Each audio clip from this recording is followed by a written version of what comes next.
Wow, sobrang itim na nilalabas guys, grabe. Ayan o, ilang araw na hindi nalinis. Oh. Tapos sa taas ando si Awan. Nakatuwad-tuwad. Nakatuwad-tuwad naman si Awan. Ay kulay. Alright guys, ayun o, grabe, ayun o. Pitlaw! Ano, salay. Grabe guys, so ganyan kadumi yung pag hindi nilinis yung yung reserve tank natin sa taas, ayun ganyan kalinis. So kailangan talagang linisin.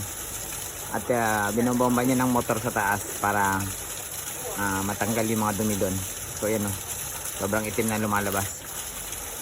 'Di ba? Ganyan karumi ang mapupunta sa ating isda pag hindi natin linisin. So ugaliin talaga linisin yung mga reserve tank natin, yung mga filtration natin. So, ayun yung pinagkukunan ng isda na ng tubig namin para hindi na kami kailangan gumamit ng motor papuntang isda. So, mataas yung level niyan ng tangke na yan, kaya nakakapunta sa sa isda na wala nang ginagamit na motor kasi mas mataas siya kaysa tangke sa baba. So, ayan guys, no, sobrang dumi talaga. Ayan ang ginagawa namin. Minsan nagtulong ako dyan, pero ngayon mainit. Ayaw kong tumulong. Pa-video-video muna tayo ngayong araw na to gawa ng. Pero pag sa hapon nilinisan o umaga, tumutulong tayo. Pero ngayon talaga namang ang init. Kaya nood-nood lang tayo.